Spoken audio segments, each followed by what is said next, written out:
હજુ પણ કાતિલ કોલ્ડ વેવથી ઉત્તર ભારતમાં રાહતની શક્યતા નહીવત.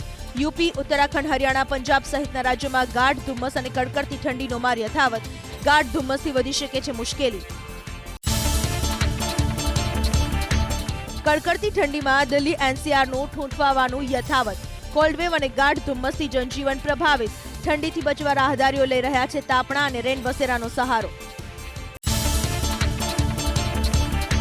દિલ્હીમાં કડકડતી ઠંડી વચ્ચે ખુલ્લામાં લેવાઈ રહી છે ડીયુની ઓપન લર્નિંગ પરીક્ષાઓ. કોલેજના પ્લેગ્રાઉન્ડમાં લગાવવામાં આવેલા 3 ટેન્ટમાં લગભગ 200 વિદ્યાર્થીઓ આપી રહ્યા છે પરીક્ષા.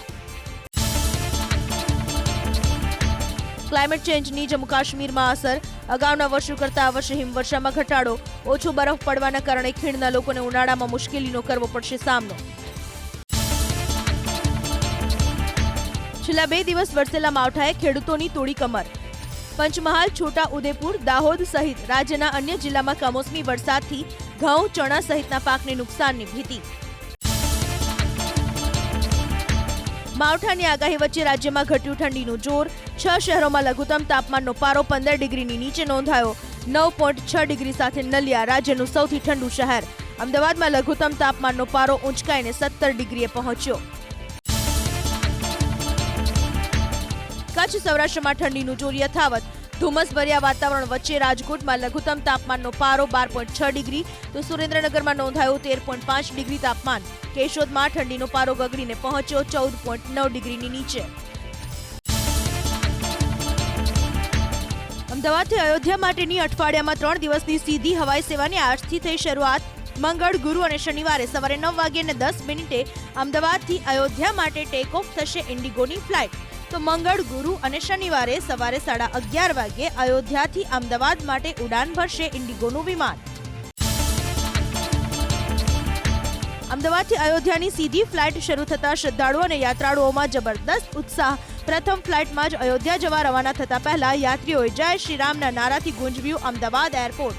રામ, લક્ષ્મણ, સીતા અને બજરંગબલીના પરિવેશમાં પણ પહોંચ્યા અનેક યાત્રી. પ્રથમ ફ્લાઇટના યાત્રીઓએ કરી પૂજા અર્ચના.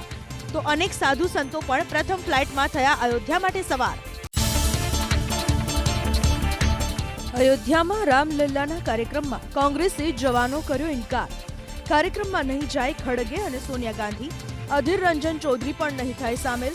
કોંગ્રેસે કહ્યું, આવા રાજકીય નિર્ણયોથી દૂર રહેવું જોઈએ. અયોધ્યા નહીં જવાના કોંગ્રેસના નિર્ણય પર પાર્ટીમાં જ ઉઠી રહ્યા છે સવાલ. પ્રમોદ કૃષ્ણમે કહ્યું, પ્રભુ શ્રીરામ દરેકના ભગવાન. કોંગ્રેસમાં કેટલાક લોકો આ નિર્ણય માટે જવાબદાર હોવાનો કર્યો દાવો. રામ મંદિર મુદ્દે કોંગ્રેસના કેન્દ્રીય નેતાઓની નિવેદનની પ્રદેશ કોંગ્રેસના અનેક નેતાઓએ કરી ટીકા. અર્જુન મોઢવાડિયા, અમરીશ ડેર, હેમાંગ રાવલે એઆઈસીસીના નિર્ણયથી વિરુદ્ધના કર્યા સોશિયલ મીડિયા પર ટ્વીટ. તો શક્તિસિંહ ગોહિલે ચૂંટણીના ટાણે રાજકીય લાભ લેવા જ પ્રાણ પ્રતિષ્ઠા કરાઈ રહી હોવાનો લગાવ્યો આરોપ. મહારાષ્ટ્રના મુખ્યમંત્રી એકનાથ શિંદેએ કોંગ્રેસ પર કર્યા પ્રહાર. કહ્યું, કોંગ્રેસનો નિર્ણય દુર્ભાગ્યપૂર્ણ. તમામ દેશવાસીઓનું છે રામ મંદિર. એમપીના પૂર્વ સીએમ શિવરાજે કહ્યું, કોંગ્રેસે આમંત્રણનો અસ્વીકાર કરી ભારતની ઓળખનો કર્યો અસ્વીકાર. કેન્દ્રીય મંત્રી સ્મૃતિ ઈરાની અને અનુરાગ ઠાકુરે પણ કોંગ્રેસ પર સાધ્યું નિશાન. દેશની જનતા કરશે કોંગ્રેસનો બોયકોટ. રામ મંદિરના આમંત્રણનો અસ્વીકાર કરવો એ સનાતન વિરોધી વિચારધારા. ભાજપે બનાવ્યો અયોધ્યા દર્શનનો પ્લાન. કાર્યક્રમને લઈને બનાવવામાં આવી રામ મંદિર દર્શન સમિતિ. શ્રદ્ધાળુઓને અયોધ્યા દર્શન કરાવવા માટે 30 થી વધુ આસ્થા સ્પેશિયલ ટ્રેન દોડશે. અયોધ્યામાં રામ મંદિર પ્રાણ પ્રતિષ્ઠા મહોત્સવમાં લાલકૃષ્ણ અડવાણી અને મુરલી મનોહર જોશી રહેશે ઉપસ્થિત. વિશ્વ હિન્દુ પરિષદના કાર્યકારી અધ્યક્ષે બંને વરિષ્ઠ નિર્ણયોની ઉપસ્થિતિની કરી પુષ્ટિ. પ્રાણ પ્રતિષ્ઠાનો દિવસ નજીક આવતા જ અયોધ્યામાં દિવાળી જેવો માહોલ. ભગવાન રામના મંદિરમાં બિરાજમાન થવાની ખુશીમાં ઘેર ઘેર પ્રગટાવવામાં આવી રહ્યા છે દીવડા. અત્યારથી બહારના રાજ્યોમાંથી આવી રહ્યા છે ભક્તો. અયોધ્યામાં રામ રસોઈમાં શ્રદ્ધાળુઓને કરાવવામાં આવી રહ્યું છે ભોજન. લોકોને નિઃશુલ્ક કરાવવામાં આવી રહ્યું છે ભોજન. દરરોજ 4000 લોકો લઈ રહ્યા છે ભોજનનો લાભ. હરિદ્વારથી અયોધ્યા જવા માટે રવાના થઈ બસ. રામલલ્લાના પ્રાણ પ્રતિષ્ઠા કાર્યક્રમ માટે રવાના થયા ભક્તો, યાત્રીઓમાં જોવા મળ્યો ઉત્સાહ, લગાવ્યા જય શ્રી રામના નારા। અયોધ્યામાં પ્રાણ પ્રતિષ્ઠા કાર્યક્રમના કારણે શ્રી રામચરિતમાનસ, હનુમાન ચાલીસા અને શ્રીમદ ભગવદ ગીતાની વધી માંગ। ગોરખપુરમાં આવેલી ગીતા પ્રેસ ઓર્ડર પૂર્ણ કરવામાં અસક્ષમ, રામચરિતમાનસનો સ્ટોક થયો ખતમ। યુપીના ગાઝિયાબાદની મહિલાની જોવા મળી રામ ભક્તિ, માનતા પૂર્ણ થવા પર વાહનોની કરી રહી છે ફ્રી સર્વિસ। પતિ બીમાર પડતા ખુદ મિકેનિક બની ગઈ હતી પૂનમ, રામ મંદિરના કાર્યક્રમને લઈને વાહનોની કરી રહી છે ફ્રી સર્વિસ। 22મી જાન્યુઆરીએ ફટાકડાના વેપારીઓ માટે ફરી દિવાળી, સમગ્ર કચ્છમાં જોવા મળશે દિવાળી જેવો માહોલ। 5 દિવસ ઘેર ઘેર રોશની કરશે શહેરીજનો। 22મી તારીખે ફટાકડા મળશે કે નહીં તેની ફટાકડાના વેપારીઓ પાસે વધી ઇન્ક્વાયરી। તોડકાંડથી ચર્ચામાં આવેલી ગીર સોમનાથની ઉના ચેકપોસ્ટના પોલીસકર્મીઓની સામૂહિક બદલી। ચેકપોસ્ટના 31 પોલીસ કર્મચારીઓને હેડક્વાર્ટરમાં મુકાયા તો 49 પોલીસકર્મીઓની આંતરિક બદલી। કોડીનારના પોલીસકર્મીઓને ઉના તો ઉનાના પોલીસકર્મીઓને કોડીનારમાં બદલી કરવાના ગીર સોમનાથ એસપીએ કર્યા આદેશ। બોટાદ જિલ્લા પોલીસ વડા અને ડીવાયએસપીને માનવ અધિકાર આયોગે પાઠવ્યું સમન્સ। બોટાદ પોલીસ સ્ટેશનમાં ફરજ બજાવતા પોલીસ કોન્સ્ટેબલે ગેરકાયદેસર રીતે ઘરમાંથી લઈ જઈ માર મારવા બાબતે કેશુભાઈ પરમારે માનવ આયોગમાં કરી હતી ફરિયાદ। રેમન્ડના સીએમડી ગૌતમ સિંઘાનિયાને વૈભવી કારનો શોક પડ્યો ભારે। કારની આયાતમાં કસ્ટમ ડ્યુટીની ચોરીનું સામે આવતા ફટકારાયો 328 કરોડ રૂપિયાનો દંડ। ગૌતમ સિંઘાનિયા કંબાલા હિલ પર કાર મ્યુઝિયમ બનાવતા હોવાની ચર્ચા। પોલીકેબ કંપનીમાં દરોડામાં પકડાયા 1000 કરોડના બિનહિસાબી વ્યવહારો। 4 કરોડની બિનહિસાબી રોકડ સહિત 25 બેંક લોકરો સ્થગિત। 22મી ડિસેમ્બરથી કંપનીના મુંબઈ, પુણે, ઔરંગાબાદ, નાસિક, હાલોલ, દમણ, દિલ્હી સહિતના ઠેકાણે ચાલી રહ્યું છે સર્ચ। વલસાડમાં ઓઝરડ ગામના આધેડનો મૃતદેહ મળવાના કેસમાં મોટો ખુલાસો। જમીન વિવાદને લઈને પાડોશીએ જ હત્યાને અંજામ આપ્યાનો ઘટસ્ફોટ। પોલીસે તમામ 5 આરોપીઓની ધરપકડ કરી વધુ તપાસ હાથ ધરી।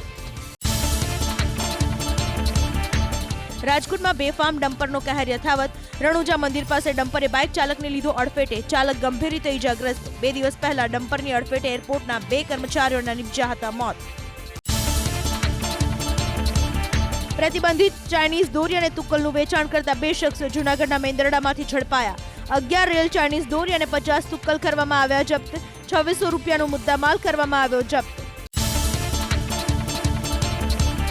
ટ્રાફિક વ્યવસ્થા, લારી ગલ્લા અને પાથરણાની સમસ્યા નિવારવા માટે સુરેન્દ્રનગરમાં વેપારી મંડળોની યોજાઈ બેઠક।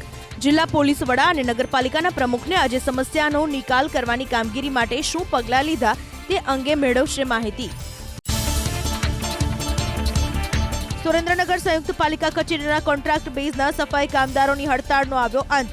છેલ્લા 3 દિવસથી કાયમી કરવા, બોનસ, બાકીનો પગાર, છૂટા કરેલ સફાઈ કામદારોને કામ પર લેવા સહિતની તમામ માંગોને લઈને બેઠા હતા હડતાળ પર।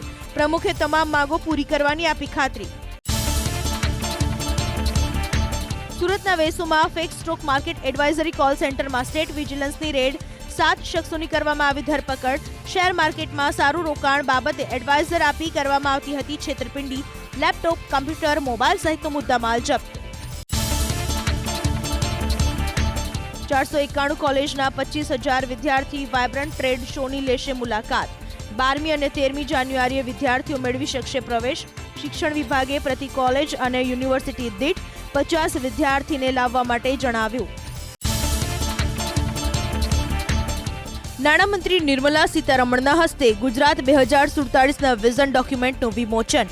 કહ્યું, કેન્દ્રમાં નરેન્દ્ર મોદીએ શાસન સંભાળ્યું ત્યારથી કેન્દ્ર અને રાજ્ય વચ્ચેના સંબંધો મજબૂત બન્યા। ટૂંક સમયમાં ભારતની અર્થવ્યવસ્થા વિશ્વમાં પહોંચશે 3જા નંબર પર। $30 ટ્રિલિયન ઇકોનોમી માટે વિઝન ડોક્યુમેન્ટ તૈયાર। જાન્યુઆરીના અંત સુધીમાં પ્રધાનમંત્રી મોદી કરશે રિલીઝ। નીતિ આયોગના સીઈઓએ કહ્યું, વિકસિત ભારત માત્ર સપનું નહીં પણ શક્યતાઓ। વાયબ્રન્ટ સમિટની સાથે ગાંધીનગર હેલિપેડ ગ્રાઉન્ડમાં ગ્લોબલ ટ્રેડ શો મુકાયો ખુલ્લો। પ્રથમ દિવસે જ ટ્રેડ શોમાં ઉમટી ભીડ। જાપાન સરકારે મોટું પેવેલિયન રાખી પ્રદર્શનમાં રાખ્યા 29 કંપનીના સ્ટોલ। વાયબ્રન્ટ સમિટ અંતર્ગત મહાત્મા મંદિરમાં મેક ઇન ઇન્ડિયા અભિયાનમાં જાપાનમાં યોગદાન અંગે યોજાયો નેક્સ્ટ ફેઝ સેમિનાર. નાણામંત્રી નિર્મલા સીતારમણનો દાવો, આર્થિક સલામતી માટે જાપાનની કંપની ગુજરાતમાં હજુ કરશે જંગી રોકાણ. 35,000 કરોડનું રોકાણ કરી કાર ઉત્પાદનનો પ્લાન્ટ સ્થાપવાની સુઝુકી મોટરની જાહેરાત. ઇલેક્ટ્રિક વ્હીકલ માટે 3,200 કરોડના રોકાણની પણ સુઝુકીનું એલાન. આ વર્ષના અંત સુધીમાં ગુજરાતમાં બેટરી સંચાલિત વ્હીકલ લોન્ચ કરવાની પણ કંપનીએ વાયબ્રન્ટ ગુજરાત સમિટમાં વ્યક્ત કર્યો સંકલ્પ. જાપાનની નિપ્પોન સાથેના સહયોગથી આર્સેલર મિત્તલ સુરતના હજીરામાં સ્થાપશે 240 લાખ ટનની ક્ષમતાનો સ્ટીલ પ્લાન્ટ. તો ગ્રીન હાઇડ્રોજન અને રિન્યુએબલ એનર્જીના સેક્ટરમાં પણ મોટા પાયે રોકાણની લક્ષ્મી મિત્તલની જાહેરાત. વાયબ્રન્ટ સમિટના કારણે 2 દિવસમાં અમદાવાદ એરપોર્ટ પર આવ્યા 70 જેટ. એર ટ્રાફિકના કારણે 30થી વધુ ફ્લાઇટ 1 થી 3 કલાક મોડી પડી. વેન્ચુરા એરના સુરતથી અમદાવાદ આવતા વિમાનને 1 કલાક હવામાં ચક્કર કાપવા પડ્યા. જીટીયુના વિદ્યાર્થીઓને આઈટી અને મેનેજમેન્ટના 20,000થી વધુ સર્ટિફિકેટ કોર્સ ઓફર કરાશે. જીટીયુ અને ઇન્ફોસિસ વચ્ચે કરાયા MOU.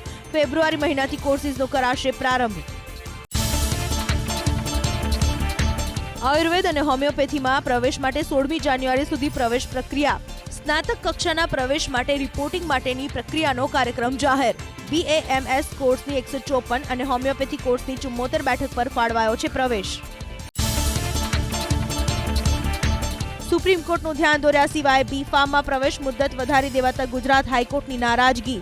Admission committee four professional courses પાસે સોગંદનામા પર માંગ્યો ખુલાસો. રાજ્યની ફાર્મસી કોલેજો અને શૈક્ષણિક સંસ્થાઓમાં B.Pharm કોર્સિસમાં પ્રવેશની છેલ્લી તારીખ સુપ્રીમ કોર્ટે 30મી ડિસેમ્બર 2022 કરી હતી નિર્ધારિત. ગુજરાત સહિત 12 રાજ્યોમાં મહિલા સતામણીના વધુ કેસ. મધ્યપ્રદેશ પહેલા ક્રમે જ્યારે ગુજરાત 54 કેસ સાથે 12મા ક્રમે. વર્ષ 2022-23માં દેશભરમાં 25,741 કેસ નોંધાયા. દેશના 19 શહેરોમાં આવા ગુના સૌથી વધારે. કેટલાક NRI પાસે ઇન્કમટેક્સ વિભાગે ભારતમાં કેટલા દિવસ રોકાયા તે અંગે માંગ્યું સોગંદનામું. NRI ટેક્સ ભરી રહ્યા છે કે નહીં તે જાણવા માટે માંગી માહિતી. જો NRI ભારતમાં 181 દિવસથી વધુનું રોકાણ કરે તો તેમને ટેક્સ ડિસ્ક્લોઝર્સના નિયમોનું કરવું પડે છે પાલન. પ્રોજેક્ટના મેપિંગ સાથે ઝડપી કામગીરી માટે ગતિશક્તિ સ્ટેટ પોર્ટલને લોન્ચ કરનાર ગુજરાત બન્યું દેશનું પ્રથમ રાજ્ય. સરકારના 22 ડિપાર્ટમેન્ટ અને 67 એજન્સીઓ આવશે એક છત નીચે. ડિસેમ્બર ત્રિમાસિક ગાળા દરમિયાન બેંકોને 16.7% ચોખ્ખો નફો વધવાની શક્યતા. થાપણોને આકર્ષવા અને જાળવી રાખવા ફિક્સ ડિપોઝિટ પર વધાર્યું વ્યાજ. ગુજરાત હાઈકોર્ટનું રાજ્ય સરકારને અલ્ટિમેટમ. વકફ બોર્ડ ટ્રિબ્યુનલમાં નિમણૂક પ્રક્રિયા 6 મહિનામાં પૂર્ણ કરવા આદેશ. સુનાવણી દરમિયાન રાજ્ય સરકારે વકફ બોર્ડ અને ટ્રિબ્યુનલમાં બાકી નિમણૂક અંગેની પ્રક્રિયા વેરિફિકેશન સહિતની વિગતો કરી હતી રજૂ. મહેસાણા સહિત રાજ્યના 6 જિલ્લાઓમાં ડિજિટલ ક્રોપ સર્વેનો પાયલોટ પ્રોજેક્ટ શરૂ. 1021 સર્વેયરો લાગ્યા કામે. વાવેતરનો ડેટા એપમાં કરાશે અપલોડ. મહેસાણા, અરવલ્લી, નર્મદા, ડાંગ, વલસાડ, પોરબંદરમાં કરાશે સર્વે. ડુંગળીના શિયાળુ વાવેતરમાં 20% ઘટાડાની આશંકા. ડુંગળીનું વાવેતર ઘટતા શિયાળુ ડુંગળીના ભાવ ઊંચા રહેવાની શક્યતા. ઉત્પાદનમાં ઘટની શક્યતાના આધારે સરકારનું ગણિત બગડવાની અટકળો. અમદાવાદ મહાનગરપાલિકાની આજે મળશે સ્ટેન્ડિંગ કમિટીની બેઠક. શહેરના તમામ ફ્લાયઓવર બ્રિજ અને અંડરપાસના રંગરોગાન કરાવવાની વિવાદિત દરખાસ્ત અંગે ચર્ચા થવાની સંભાવના. સત્તાધીશોના નિર્ણયથી ઊભો થઈ શકે છે વિવાદ. અમદાવાદના ફ્લાવર શોએ હવે વિશ્વ કક્ષાએ વગાડ્યો ડંકો. 221 મીટર લંબાઈના ફ્લાવર સ્ટ્રક્ચરને ગિનીસ બુક ઓફ વર્લ્ડ રેકોર્ડમાં સ્થાન. અગાઉ આ રેકોર્ડ હતો ચીનના નામે. લોકસભાની ચૂંટણીને લઈને આજે કોંગ્રેસની મહત્વની બેઠક. 539 લોકસભા મત વિસ્તારના સંયોજકોની મળશે બેઠક. મેનિફેસ્ટો સમિતિ પણ આજે કરશે મંથન.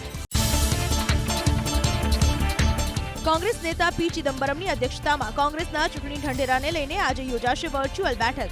4 જાન્યુઆરીની બેઠકમાં પક્ષના ચૂંટણી ઢંઢેરા માટે તૈયાર કરાયું હતું માળખું. આજે તેના પર થશે મંથન. સીટ વહેંચણીના પેચે બિહારમાં ઇન્ડિયા ગઠબંધનની વધારી ચિંતા. સીપીઆઈએ 3 બેઠકો પર ઉમેદવારોને ઉતારવાનું કર્યું એલાન. તેજસ્વી સાથે બેઠક બાદ સીપીઆઈ એમએલએ પણ 5 બેઠકો પર ઉમેદવારો ઉતારવાનો કર્યો દાવો. લોકસભાની ચૂંટણીને લઈને કોંગ્રેસનું આજે મહામંથન. કેસી વેણુગોપાલ લોકસભાની 539 બેઠકો માટે નિમાયેલા સંયોજકો સાથે દિલ્હીમાં કરશે બેઠક. બાદમાં હાઈકમાન્ડને આપવામાં આવશે રિપોર્ટ. મણિપુર સરકારે રાહુલ ગાંધીની ભારત જોડો ન્યાય યાત્રા માટે આપી મંજૂરી. 14મી જાન્યુઆરીથી શરૂ થવાની છે યાત્રા. મર્યાદિત સંખ્યામાં કાર્યકરોને સામેલ થવા માટે આપવામાં આવી પરવાનગી. બિહારના પૂર્વ મુખ્યમંત્રી જીતન રામ માંઝીએ સીએમ નીતિશ કુમાર પર કર્યો કટાક્ષ. કહ્યું, નીતિશ કુમાર રંગ બદલતું વ્યક્તિ, તેઓ કરી શકે છે કોઈ પણ કારનામું. નીતિશ કુમાર ટૂંક સમયમાં ચોંકાવનારો નિર્ણય લેશે તેવો માંઝીએ કર્યો દાવો. યુપીના પૂર્વ મુખ્યમંત્રી માયાવતીને ઇન્ડિયા ગઠબંધનમાં સામેલ કરવા કોંગ્રેસ કરી રહી છે પ્રયાસ, પણ માયાવતી સામેલ થવા તૈયાર નથી. ત્રીજા મોરચાની તૈયારીમાં લાગ્યા માયાવતી. સમાજવાદી પક્ષની વધી શકે છે મુશ્કેલી. મિશન નોર્થ ઇસ્ટ પર નીકળેલા ભાજપના રાષ્ટ્રીય અધ્યક્ષ જેપી નડ્ડા અરુણાચલ પ્રદેશના પ્રવાસે. લોકસભાની ચૂંટણીની તૈયારીઓનું કરશે મંથન. કાર્યકર્તાઓને આપશે વિજય મંત્ર. નેશનલ કોન્ફરન્સ ચીફ ફારૂક અબ્દુલ્લાની આજે ઈડી સામે પેશી. જમ્મુ કાશ્મીર ક્રિકેટ એસોસિએશનમાં ગરબડી અને મની લોન્ડરિંગ કેસમાં ફારૂક અબ્દુલ્લાને મોકલવામાં આવ્યું છે સમન્સ. મથુરામાં શ્રી કૃષ્ણ જન્મભૂમિ અને શાહી ઈદગાહ મસ્જિદ કેસમાં આજે ઇલાહાબાદ હાઈકોર્ટમાં મહત્વની સુનાવણી. સર્વેને લઈને એડવોકેટ કમિશનની કાર્યવાહીનું સ્વરૂપ થશે નક્કી. બાંગ્લાદેશમાં શેખ હસીનાની મોટી જીત. ફરી બનશે શેખ હસીનાની સરકાર. આજે રાષ્ટ્રપતિ મોહમ્મદ શહાબુદ્દીન શેખ હસીનાને પ્રધાનમંત્રીના પદના લેવડાવશે શપથ. શેખ હસીનાના મંત્રીમંડળની પણ આજે થશે રચના. પંજાબના ફજીલકામાં પાકિસ્તાનના ષડયંત્રનો પર્દાફાશ. બીએસએફ જવાનોએ ખેતરમાંથી જપ્ત કર્યો 30 કરોડ રૂપિયાનો ડ્રગ્સ. ડ્રોન વડે ભારતીય સરહદમાં દાખલ થવા પર બીએસએફે કર્યું 25 રાઉન્ડ ફાયરિંગ. પંજાબમાં ડ્રગ્સનો મોટો જથ્થો મળવા પર બીએસએફની કાર્યવાહી. સરહદના સ્થળો પર કરવામાં આવ્યો સઘન ચેકિંગ. બીએસએફે બોર્ડર અને આસપાસના સંવેદનશીલ સ્થળો પર વધારી સુરક્ષા વ્યવસ્થા. ઉત્તર પ્રદેશના લખનૌમાં એક વિદ્યાર્થીનીએ કરી આત્મહત્યા. હોસ્ટેલમાંથી ગળેફાંસો ખાધેલી હાલતમાં મળ્યો મૃતદેહ. ફાઇન આર્ટ્સના 3જા વર્ષમાં અભ્યાસ કરતી હતી વિદ્યાર્થીની. ઇઝરાયેલના પ્રધાનમંત્રી બેન્જામિન નેતન્યાહુનું મોટું નિવેદન. ઇઝરાયેલનો ગાઝા પર સ્થાયી રૂપથી કબજો કરવાનો નથી કોઈ ઈરાદો. ફક્ત હમાસ સામે છે ઇઝરાયેલની જંગ. પેરુના ઇક્વાડોર સાથેની ઉત્તરી બોર્ડર પર ઇમરજન્સીની જાહેરાત. ઇક્વાડોરમાં ફેલાયેલી હિંસા બાદ લેવાયો નિર્ણય. બોર્ડર પર ગોઠવાયો વધારાનો સુરક્ષા બંદોબસ્ત. લોકસભા ચૂંટણી છતાં આઈપીએલની આગામી સિઝન 22મી માર્ચથી ભારતમાં જ યોજાશે તે નિશ્ચિત. મોટાભાગની મેચ સાંજે 7 વાગ્યાથી હોવાથી પ્રચાર કે મતદાન પર અસર ન થવાની શક્યતા. ભારત અફઘાનિસ્તાન વચ્ચે આજથી શરૂ થશે T20 શ્રેણીનો પ્રારંભ. મોહાલીમાં સાંજે 7 વાગે શરૂ થનારી મેચમાં અંગત કારણોસર વિરાટ કોહલી નહીં રમે મેચ, તો અફઘાનિસ્તાનના ઓલરાઉન્ડર રાશિદ ખાન સિરીઝ દરમિયાન રહેશે બહાર.